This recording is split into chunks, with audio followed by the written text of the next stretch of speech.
ಆತ್ಮೀಯರೇ ನಮಸ್ಕಾರ. ಅದೊಂದು ಜಿಲ್ಲಾ ಕೇಂದ್ರ. ಆ ನಗರದಲ್ಲಿ ಒಂದು ಪ್ರತಿಷ್ಠಿತ ಹೋಟೆಲ್ಲು. ಆ ಹೋಟೆಲ್ನಲ್ಲಿ ಮಸಾಲೆ ದೋಸೆ ಮತ್ತು ಕೆಲವು ಸ್ವೀಟ್ಸ್ಗಳು ಬಹಳ ಫೇಮಸ್ ಆಗಿದ್ದವು. ಮಸಾಲೆ ದೋಸೆ ತಿನ್ನಬೇಕು ಅಂತಂದರೆ ಆ ಹೋಟೆಲ್ಗೆ ಹೋಗಬೇಕು ಅಂತ ಹೇಳಿ ಅಷ್ಟೊಂದು ಪ್ರಸಿದ್ಧಿ ಪಡೆದಿತ್ತು. ಸ್ವಲ್ಪ ಹಳೆಯ ಹೋಟೆಲ್ ಕೂಡ ಅದು. ಇಂತಹ ಹೋಟೆಲ್ಗೆ ಬೆಳಗ್ಗಿನ ಸ್ವಲ್ಪ ಬಿಸಿಲು ಏರ್ತಿದ್ದ ಹಾಗೆ ಒಬ್ಬ ತಂದೆ ಮತ್ತು ಮಗಳು ಆ ಹೋಟೆಲಿಗೆ ಬರ್ತಾರೆ. ಹೋಟೆಲಿಗೆ ಬಂದ್ಬಿಟ್ಟು ಅಲ್ಲೇ ಒಂದು ಮೂಲೆಯ ಒಂದು ಟೇಬಲ್ನಲ್ಲಿ ಕೂತ್ಕೋತಾರೆ.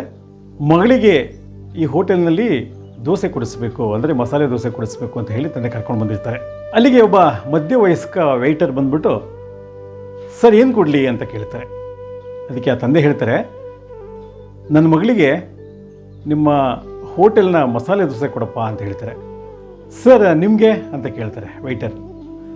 ನನಗೇನು ಬೇಡ, ನನಗೊಂದು ಕಾಫಿ ಸಾಕು ಅಂತ ಹೇಳ್ತಾರೆ. ಆ ವೆಯ್ಟರು ಸ್ವಲ್ಪ ತಂದೆ ಮುಖ ನೋಡ್ತಾರೆ. ಸ್ವಲ್ಪ ಸೋತು ಹೋದ ಮುಖ, ಬಳಲಿದಂತೆ ಕಾಣುವ ಮುಖ ಆ ತಂದೆಯದು.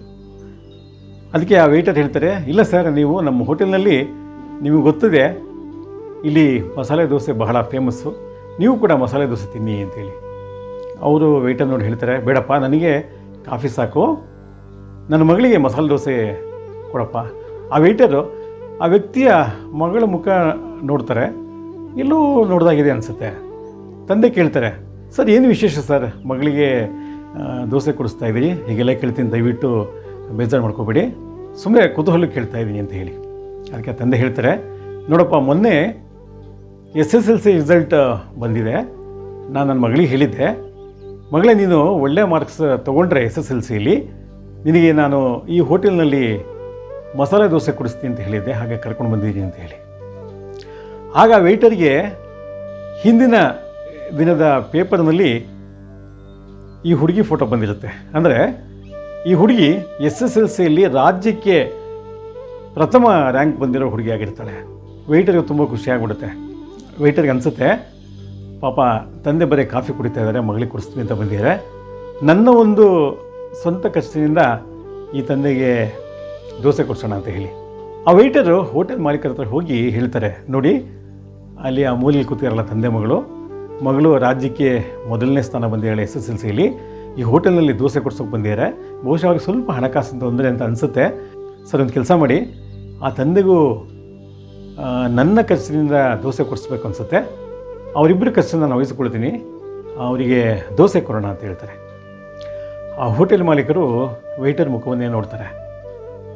ವೆಯ್ಟರ್ ಇಷ್ಟು ಹೇಳಬೇಕಾದ್ರೆ ನಾನು ಸುಮ್ಮನಿರೋದು ಹೇಗೆ ಅಂತ ಹೇಳ್ಬಿಟ್ಟು ವೆಯ್ಟರ್ ಕರೀತಾರೆ, ಒಂದು ಕೆಲಸ ಮಾಡು, ಪಕ್ಕದಲ್ಲಿ ನಮ್ಮ ಹೋಟೆಲ್ನ VIP ಲೌಂಜ್ ಇದೆಯಲ್ಲ, ಅಲ್ಲಿ ನೀವು ಮತ್ತು ಬೇರೆಯವರೆಲ್ಲ ಸೇರಿಕೊಂಡು ಒಂದು ಸಣ್ಣ ಸರಳ ಸಮಾರಂಭದ ಥರ ಮಾಡು, ಅವರಿಗೆ ಏನೇನು ಬೇಕು, ಏನೇನು ಇಷ್ಟವಾಗುತ್ತೆ, ದೋಸೆ, ಸಿಹಿ ತಿಂಡಿ ಎಲ್ಲ ವ್ಯವಸ್ಥೆ ಮಾಡು, ನಾವು ಅವರಿಗೊಂದು ಸಣ್ಣ ಒಂದು ಅಭಿನಂದನಾ ಸಮಾರಂಭ ಇಡೋಣ ಆ ಮಗುಗೆ ಅಂತ ಹೇಳಿ ಹೇಳ್ತಾರೆ. ವೆಯ್ಟರಿಗೆ ತುಂಬ ಖುಷಿ ಆಗುತ್ತೆ. ಅವರು ಕೆಲವರಿಗೆ ಹೇಳ್ತಾರೆ, ಹೇಳಿಬಿಟ್ಟು ಅವ್ರಿಗೆ ಸ್ವೀಟ್ ತಗೊಂಡೋಗಿ ಕೊಡ್ತಾರೆ. ಇಲ್ಲ, ನಮಗೆ ಸ್ವೀಟ್ ಬೇಡ, ಬರೀ ದೋಸೆ ಸಾಕು ಅಂತ ಹೇಳ್ತಾರೆ. ಇಲ್ಲ, ನಮ್ಮ ಹೋಟೆಲ್ನಲ್ಲಿ ಸ್ವೀಟ್ ಕೊಡ್ತೀವಿ, ನೀವು ತಗೊಳ್ಳಿ, ದಯವಿಟ್ಟು ತಿಂತಾರೆ. ಮನೇಲಿ ಯಾರಿದ್ದಾರೆ, ಅಲ್ಲಿ ನನ್ನ ಹೆಂಡತಿ ಮತ್ತು ಮಗ ಇದ್ದಾರೆ ಅಂತ ಹೇಳ್ತಾರೆ. ಇಲ್ಲಿ ಅಂತ ಅಡ್ರೆಸ್ ತಿಳ್ಕೊಂಡು ಒಂದು ಸ್ವಲ್ಪ ಮೇಲೆ, ಸರ್ ಪಕ್ಕದಲ್ಲಿ ನಮ್ಮದೊಂದು VIP ಲೌಂಜ್ ಇದೆ, ಅಲ್ಲಿಗೆ ಬನ್ನಿ ಅಂತ. ಏನಕ್ಕೆ? ಇಲ್ಲ ಪರವಾಗಿಲ್ಲ, ಬನ್ನಿ ಸರ್, ಸ್ವಲ್ಪ ನಿಮಗೆ ಅಲ್ಲಿ ನಿಮಗೆ ದೋಸೆ ಕೊಡೋಣ ಅಂತ ಹೇಳಿದ್ದೆ.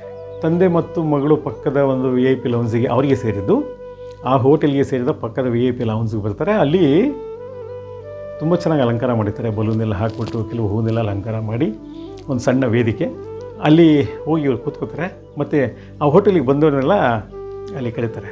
ಆ ಹೋಟೆಲ್ ಮಾಲೀಕರು ಮೈಕ್ನಲ್ಲಿ ಅನೌನ್ಸ್ ಮಾಡ್ತಾರೆ, ಇಲ್ಲ, ದಯವಿಟ್ಟು ಇಲ್ಲಿಗೆ ಬಂದರೆ ಕಸ್ಟಮರ್ಗಳು ಎಲ್ಲ ಕೇಳಿ, ಇವತ್ತು ನಮಗೆ ಒಂದು ಒಳ್ಳೆಯ ಒಂದು ಶುಭ ದಿನ, ಇವತ್ತು ನಮ್ಮ ಹೋಟೆಲ್ಗೆ ಒಬ್ಬ ತಂದೆ ಮಗಳು ಬಂದಿದ್ದಾರೆ. ಅದರ ವಿಶೇಷ ಏನಪ್ಪ ಅಂತಂದರೆ, ಈ ಮಗು ನಮ್ಮ ರಾಜ್ಯಕ್ಕೆ ಮೊದಲನೇ ರ್ಯಾಂಕ್ ಬಂದಿದೆ SSLCಯಲ್ಲಿ, ಮೊನ್ನೆ ಪೇಪರ್ನಲ್ಲಿ ಬಂದಿತ್ತು, ನೀವೆಲ್ಲ ಗಮನಿಸಿರ್ಬೋದು, ಅದೇ ಹುಡುಗಿ ಇವಳು. ಈ ಮಗುಗೆ ನಾವು ಒಂದು ಸಣ್ಣ ಒಂದು ಸತ್ಕಾರವನ್ನು, ಸನ್ಮಾನವನ್ನು, ಅಭಿನಂದನೆ ಇಟ್ಕೊಂಡಿದ್ದೀವಿ, ನೀವೆಲ್ಲ ಸಹಕರಿಸಬೇಕು ಅಂತ ಹೇಳಿ. ಇದನ್ನೆಲ್ಲ ನೋಡಿಬಿಟ್ಟು ತಂದೆಗೆ ಏನು ಹೇಳಬೇಕಂತ ಗೊತ್ತಾಗಲ್ಲ. ಮಗಳು ಮೂಕ ವಿಸ್ಮಿತಳಾಗಿ ಕೂತ್ಕೊಂಡ್ಬಿಡ್ತಾಳೆ. ಎಲ್ಲ ಕೂತ್ಕೊಂಡಿರ್ತಾರೆ. ಕೆಲವು ಕ್ಷಣದಲ್ಲಿ ಆ ಹೋಟೆಲ್ ಮಾಲೀಕರು ತಮ್ಮ ಒಂದು ವಾಹನವನ್ನು ಕಳುಹಿಸಿ ಬಾಲಕಿಯ ತಾಯಿ ಮತ್ತು ತಮ್ಮನನ್ನು ಕರೆಸ್ತಾರೆ. ಅವರಿಗೂ ಬಂದು ಆಶ್ಚರ್ಯ ಆಗಿಬಿಡುತ್ತೆ. ಎಲ್ಲ ಸೇರಿಕೊಂಡು ಅವರಿಗೆ ಸಿಹಿಯನ್ನು ಕೊಟ್ಟು, ಮಸಾಲೆ ದೋಸೆಯನ್ನು ಕೊಟ್ಟು, ಮತ್ತು ಬೇರೆ ರೀತಿಯೆಲ್ಲ ಉಪಚಾರ ಮಾಡಿ, ಬೇರೆ ಬೇರೆ ತಿಂಡಿ ಎಲ್ಲ ಕೊಟ್ಟು ಅವರಿಗೆ ತುಂಬ ಇದಾಗುತ್ತೆ. ನೀವು ಇದನ್ನು ತಿನ್ನಿ, ದಯವಿಟ್ಟು ಇದನ್ನು ಸ್ವೀಕರಿಸಿ, ನೀವು ನಮಗೇನು ತಿಳ್ಕೊಡೋದು ಬೇಡ, ನೀವು ನಮ್ಮ ಅತಿಥಿಗಳು ಅಂತ ಹೇಳ್ತಾರೆ. ಹೇಳಿಬಿಟ್ಟು ಎಲ್ಲರೂ ಅವರಿಗೆ ಶುಭ ಹಾರೈಸ್ತಾರೆ. ಆ ಮಗಳಿಗೂ ಎಲ್ಲ ಅಭಿನಂದನೆ ಸಲ್ಲಿಸ್ತಾರೆ. ಆಮೇಲೆ ಹೋಟೆಲ್ ಮಾಲೀಕರು ಒಂದು ದೊಡ್ಡ ಒಂದು ಸಿಹಿಯಾದ ತಿಂಡಿಗಳ ಪಟ್ಟಣವನ್ನು ಕೊಡ್ತಾರೆ. ನಿಮ್ಮ ಮನೆಯ ಆಸುಪಾಸಿನಲ್ಲಿರೋರಿಗೆ ಅಥವಾ ನಿಮ್ಮ ಮನೆಗೆ ಬಂದವರಿಗೆ ಕೊಡಿ ನಮ್ಮ ಕಡೆಯಿಂದ ಅಂತ ಹೇಳಿ, ಅದು ಸಂಕೋಚದಿಂದ ಸ್ವೀಕರಿಸಿ ಅವರಿಗೆ ಧನ್ಯವಾದ ಹೇಳಿಬಿಟ್ಟು ಹೊರಡ್ತಾರೆ. ಆ ಮಾಲೀಕರು ತಮ್ಮ ವಾಹನದಲ್ಲಿಯೇ ಅವರನ್ನು ಕಳಿಸ್ಕೊಡ್ತಾರೆ. ಈ ಘಟನೆ ನಡೆದು ಸುಮಾರು 15 ವರ್ಷಗಳ ನಂತರ ಆ ಜಿಲ್ಲಾ ಕೇಂದ್ರಕ್ಕೆ ಒಬ್ಬರು ಮಹಿಳಾ ಜಿಲ್ಲಾಧಿಕಾರಿ ಬರ್ತಾರೆ. ಅದು ಆ ಜಿಲ್ಲಾ ಕೇಂದ್ರ ಸಂಪದ್ಭರಿತವಾದ ಜಿಲ್ಲೆ ಮತ್ತು ಸುಮಾರು ಒಂದು 5-6 ತಿಂಗಳಲ್ಲಿ ಅವರು ಬಹಳ ಜನಪ್ರಿಯರಾಗ್ತಾರೆ. ಅಂದರೆ ಆ ಮಹಿಳಾ ಜಿಲ್ಲಾಧಿಕಾರಿ ಜನಸಾಮಾನ್ಯರ ಕಷ್ಟ ಸುಖಗಳಿಗೆ ಸ್ಪಂದಿಸ್ತಾ ಇರ್ತಾರೆ. ಜನಸಾಮಾನ್ಯರು ಅವರನ್ನು ಭೇಟಿಯಾಗ್ಬೋದು, ಅದಕ್ಕೆಲ್ಲ ಸಮಯ ನಿಗದಿ ಮಾಡಿರ್ತಾರೆ. ಸಾಧ್ಯವಾದಷ್ಟು ಅವರಿಂದ ನೆರವು ಸಿಗ್ತಾ ಇರುತ್ತೆ, ಆ ರೀತಿ ಮಾಡ್ತಿದ್ದಾರೆ. ಅಂದರೆ ಒಟ್ಟಾರೆ ಒಂದು 6-7 ತಿಂಗಳಲ್ಲಿ ಅವರು ಬಹಳ ಜನಪ್ರಿಯ ಜಿಲ್ಲಾಧಿಕಾರಿ ಅಂತೇಳಿ ಹೆಸರು ಮಾಡ್ತಾರೆ. ಈ ಒಂದು 15 ವರ್ಷಗಳಲ್ಲಿ ಆ ಜಿಲ್ಲಾ ಕೇಂದ್ರ ಸಾಕಷ್ಟು ಬದಲಾವಣೆಗಳಾಗಿರುತ್ತೆ. ಹೀಗೆ ಒಂದು ದಿವಸ ಆ ಜಿಲ್ಲಾಧಿಕಾರಿಯ ಆಪ್ತ ಸಹಾಯಕ ಆ ಹೋಟೆಲಿಗೆ ಬರ್ತಾರೆ, ಮಾಲೀಕರನ್ನು ಭೇಟಿ ಮಾಡ್ತಾರೆ. ಭೇಟಿ ಮಾಡಿಬಿಟ್ಟು, ಈ ದಿನ ನಮ್ಮ ಜಿಲ್ಲಾಧಿಕಾರಿಯವರು ನಿಮ್ಮ ಹೋಟೆಲ್ಗೆ ದೋಸೆ ತಿನ್ನೋಕೆ ಬರ್ತಾರೆ ಅಂತ ಹೇಳ್ತಾರೆ. ಮಾಲೀಕರಿಗೆ ತುಂಬ ಒಂಥರ ಆತಂಕ, ಗಾಬರಿ ಆಗ್ಬಿಡುತ್ತೆ. ಏನಿದು, ನಮ್ಮ ಹೋಟೆಲ್ನಲ್ಲಿ ಮಸಾಲೆ ದೋಸೆ ತಿನ್ನೋದಕ್ಕೆ ಅಥವಾ ದೋಸೆ ತಿನ್ನೋದಕ್ಕೆ ಜಿಲ್ಲಾಧಿಕಾರಿಗಳು ಬರ್ತೀರಾ? ಅಷ್ಟೊಂದು ಇದೆಯಾ ನಮ್ಮ ಹೋಟೆಲ್ಲು?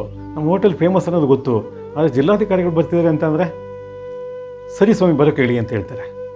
ಆಮೇಲೆ ಅಷ್ಟರೊಳಗೆ ವೆಯ್ಟರ್ಗಳಿಗೆ ಅವರಿವರಿಗೆಲ್ಲ ಕರೆದುಬಿಟ್ಟು ಈ ಥರ ಜಿಲ್ಲಾಧಿಕಾರಿಗಳು ಬರ್ತಾರೆ, ಅವರಿಗೆ ದೋಸೆ ಜೊತೆಗೆ ವಿಶೇಷವಾದ ಊಟ ಎಲ್ಲ ಸಿದ್ಧಪಡಿಸಿ ಬರ್ತಾರೆ ಅವರಿಗೆ ಅಂತ ಹೇಳ್ತಾರೆ. ಅವರ ಒಂದು ಸರ್ಕಾರಿ ವಾಹನದಲ್ಲಿ ಮತ್ತು ಅವರ ಸಹಾಯಕರೊಂದಿಗೆ ಅವರು ಹೋಟೆಲಿಗೆ ಬರ್ತಾರೆ. ಹೋಟೆಲಿಗೆ ಬರ್ತಿದ್ದಂಗೆ ಮಾಲೀಕರು ಮತ್ತು ವೆಯ್ಟರ್ ಅವರೆಲ್ಲ ಸೇರಿ ಅವರಿಗೊಂದು ಪುಷ್ಪಗುಚ್ಛವನ್ನು ಕೊಟ್ಟು ಅವ್ರನ್ನ ಬರಮಾಡ್ಕೊಳ್ತಾರೆ. ಅವ್ರನ್ನ ನೋಡೋಕ್ಕೆ ಸುತ್ತಮುತ್ತ ಜನಗಳೆಲ್ಲ ಕುತೂಹಲದಿಂದ ನೋಡ್ತಾ ಇರ್ತಾರೆ. ಆದರೂ ಆ ಮಾಲೀಕರಿಗೆ ಮತ್ತು ಅಲ್ಲಿದ್ದ ಸಿಬ್ಬಂದಿಗಳಿಗೆಲ್ಲ ಒಂದು ರೀತಿ ಭಯಮಿಶ್ರಿತ ಗೌರವ. ಇಂಥ ದೊಡ್ಡ ಅಧಿಕಾರಿ ನಮ್ಮ ಹೋಟೆಲಿಗೆ ಬಂದಿದ್ದಾರೆ ಅಂತೇಳಿ ಒಂದು ಕಡೆ ಖುಷಿ, ಏನಪ್ಪ ಹೇಗೆ ನಾವು ನಿಭಾಯಿಸೋದು ಅಂತ ಹೇಳಿ ಆ ಜಿಲ್ಲಾಧಿಕಾರಿ ಬಂದು ಹೂಗುಚ್ಛ ಇಸ್ಕೊಂಡು ಒಳಗಡೆ ಬಂದು ಮಾಲೀಕರಿಗೆ ನಮಸ್ಕಾರ ಮಾಡ್ತಾರೆ. ಅವ್ರಿಗೆ ಆಶ್ಚರ್ಯ ಆಗಿಬಿಡುತ್ತೆ. ಇಲ್ಲಿ ಒಬ್ಬರು ಹಿರಿಯ ವೆಯ್ಟರ್ ಇದ್ದಾರಲ್ಲ ಇಲ್ಲಿ ಅಂತ ಕೇಳ್ತಾರೆ. ಅವ್ರು ಬರ್ತಾರೆ, ಬಂದು ನೋಡ್ಬಿಟ್ಟು ಅವ್ರಿಗೂ ನಮಸ್ಕಾರ ಮಾಡ್ತಾರೆ. ಅವರಿಗೆ ಬಹಳ ಒಂಥರ ಇದಾಗ್ಬಿಡುತ್ತೆ, ಸಂಕೋಚ ಆಗಿಬಿಡುತ್ತೆ. ಆ DC ಕೇಳ್ತಾರೆ, ನಾನು ಯಾರು ಅಂತ ಗೊತ್ತಾಯ್ತಾ ನಿಮಗೆ ಅಂತ ಹೇಳಿ. ಇಲ್ಲ ಗೊತ್ತಿಲ್ವಲ್ಲ, ಹೇಳಿ ಮೇಡಮ್ ಗೊತ್ತಿಲ್ಲ ಅಂತ ಹೇಳಿ. ಈಗ ಸುಮಾರು 15 ವರ್ಷಗಳ ಹಿಂದೆ SSLCಯಲ್ಲಿ ರಾಜ್ಯಕ್ಕೆ ಮೊದಲನೇ ರ್ಯಾಂಕ್ ಬಂದಿರೋಂಥ ವಿದ್ಯಾರ್ಥಿನಿ ತನ್ನ ತಂದೆ ಜೊತೆ ನಿಮ್ಮ ಹೋಟೆಲಿಗೆ ಬಂದು ದೋಸೆ ತಿಂದಿದ್ದು ಜ್ಞಾಪಕ ಇದೆಯಾ ಅಂತ ಹೇಳಿ. ಅವರು ಆ ವಿಷಯ ಮರ್ತೇ ಬಿಟ್ಟಿರ್ತಾರೆ, ಜ್ಞಾಪಿಸ್ಕೋತಾರೆ. ಹೌದು ಮೇಡಮ್ ಬಂದಿದ್ದರು, ಹೇಳಿ. ಅವತ್ತು ನಾನು ರಾಜ್ಯಕ್ಕೆ ರ್ಯಾಂಕ್ ಬಂದು ನಿಮ್ಮ ಹೋಟೆಲ್ನಲ್ಲಿ ಮಸಾಲೆ ದೋಸೆ ತಿಂದು ಆಮೇಲೆ ನಿಮ್ಮಿಂದ ಸ್ವೀಟ್ಸ್ ಪ್ಯಾಕೆಟ್ಗಳನ್ನು ಪಡೆದುಕೊಂಡಿದ್ದಲ್ಲ ಆ ವಿದ್ಯಾರ್ಥಿನಿ ನಾನು. ಆನಂತರ ಕಷ್ಟಪಟ್ಟು ಓದ್ಬಿಟ್ಟು ನಾನು ಒಂದು IAS ಪಾಸ್ ಮಾಡಿ ನಾನು ಜಿಲ್ಲಾಧಿಕಾರಿಯಾಗಿ ನಮ್ಮ ಜಿಲ್ಲೆಗೆ ಬಂದಿದ್ದೀನಿ. ಇದು ನನ್ನ ಸುದೈವ. ಆ ದಿನ ನನಗೆ ಮಾಡಿದ ಸನ್ಮಾನ, ಗೌರವ, ಅಭಿನಂದನೆ ನಾನು ಇನ್ನೂ ಮರ್ತಿಲ್ಲ. ನೀವು ಅಷ್ಟೆಲ್ಲ ಮಾಡಿದ್ರಿಂದ ನಾನು ಮುಂದೆ ಕಷ್ಟಪಟ್ಟು ಓದ್ಬಿಟ್ಟು ಈ ಒಂದು ಸ್ಥಾನಕ್ಕೆ ಬಂದಿದ್ದೀನಿ.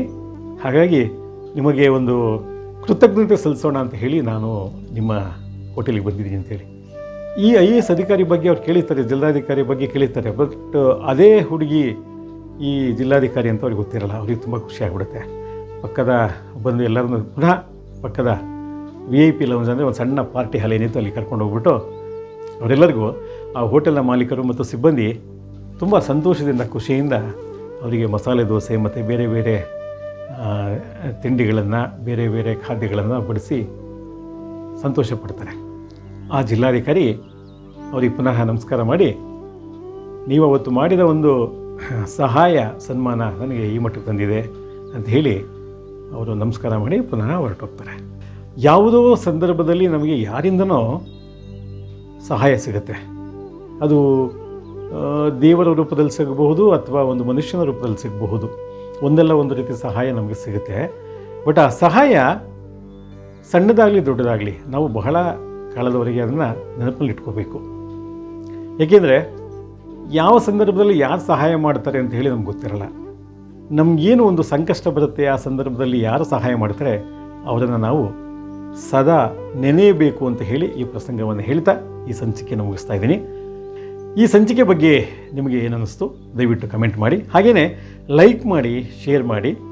ನಮ್ಮ ರಾಗಸುದೆ ಯೂಟ್ಯೂಬ್ ವಾಹಿನಿಗೆ ಚಂದಾದಾರರಾಗುವ ಮೂಲಕ ನಮ್ಮನ್ನು ಬೆಂಬಲಿಸಿ ಅಂತ ಕೇಳ್ಕೊಳ್ತಾ ಈ ಸಂಚಿಕೆಯನ್ನು ಮುಗಿಸ್ತಾ ಇದ್ದೀನಿ. ಮುಂದಿನ ಸಂಚಿಕೆಯಲ್ಲಿ ಮತ್ತೊಂದು ವೈವಿಧ್ಯದೊಂದಿಗೆ ಬರ್ತೀನಿ. ನಮಸ್ಕಾರ.